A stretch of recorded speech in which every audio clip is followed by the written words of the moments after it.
Hello, finance enthusiasts. Today I will tell you about the financial history of the Ottoman Empire, from its foundation to its collapse.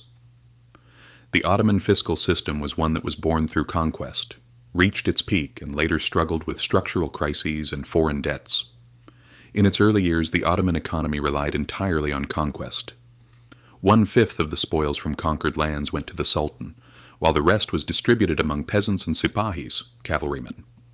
The jizya tax collected from non-Muslims formed the backbone of the treasury. At that time, a monetary economy had not yet fully developed. Byzantine coins and Venetian ducats were still in circulation. This is where the timar system came into play. Newly conquered land was granted to the sipahi, who collected ushr, tithe, sift, resmi, as land tax, and donim resmi, acre tax, from peasants in return for maintaining armored soldiers.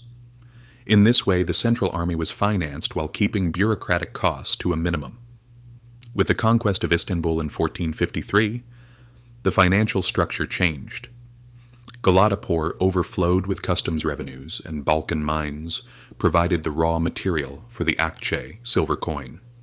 The standardized akçe minted by Mehmed the Conqueror became the first official currency of the Ottoman Empire. In the 16th century, Ottoman finance reached its zenith. The treasury was nourished by taxes outside the timar system, mukata tax farms, and jizya. The mukata system meant packaging state revenues and auctioning them through iltizam. The highest bidder, called the multazim, made an advance payment and later collected the taxes from the population. Officials known as Amin and Khatib were assigned for oversight, and surety was required. In addition, the Waqf city endowment system relieved the state of much of its social expenditure. Complexes, caravanserais, and shops were financed through rents, and their income funded madrasas, hospitals, and soup kitchens. For example, the Suleymaniye Foundation supported hundreds of people through the revenue of thousands of shops. Trade routes were under Ottoman control. The spice, silk, and slave trades made up a significant portion of state income. The port of Alexandria was the gateway to Europe. The 1536 capitulations granted to France allowed foreign merchants to pay lower customs duties and exempted them from Ottoman courts. This stimulated trade in the short term, but weakened local merchants. The akçe still maintained a pure silver standard. Debasement, taushish, had not yet been introduced. In the 17th century, fiscal stagnation began. The Salali rebellions drove peasants from their lands, leaving many timars vacant. The state began selling mukatas as lifetime tax farms, known as malikan. This empowered the provincial notables, ayan. The silver content of the akçe was reduced. The debasement process had started. Money rapidly lost its value. One gold coin, worth 60 akçes in 1600, was worth 400 by the end of the century. The avariz tax, initially an extraordinary wartime levy, became permanent in the 18th century. Peasants now paid both ushr and avariz. The esham system was an early attempt at domestic borrowing.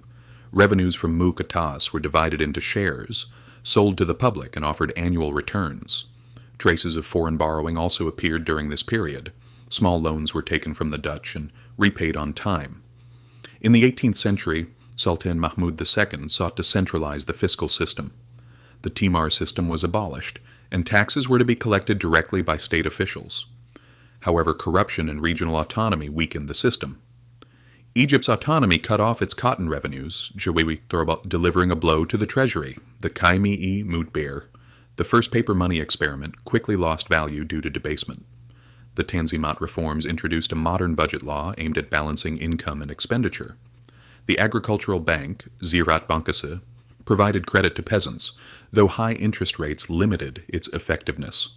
The Ottoman financial collapse began with the Crimean War loans of 1854. Loans taken from Britain opened the door to a spiral of interest payments. Within 20 years, 15 debt contracts were signed. In 1875, the empire declared bankruptcy. Most revenues went to debt servicing.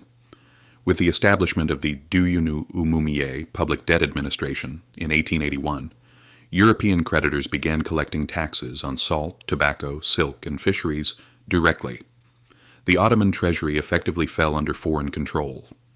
Railways, ports, and mines passed into the hands of foreign companies. World War I delivered the final blow through German loans. Hyperinflation reduced the kaimi to worthless paper. The fiscal history of the Ottoman Empire reflects the tension between centralization and local power, conquest revenues and sustainable taxation, enclosed economy and global integration.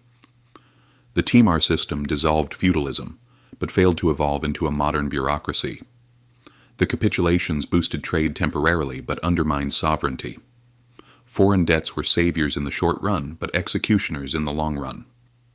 The Republic of Turkey was born out of this wreckage. At the Izmir Economic Congress, financial independence was declared the primary goal. The legacy of the Ottoman Empire demonstrates that a state's survival ultimately depends on its economic sovereignty.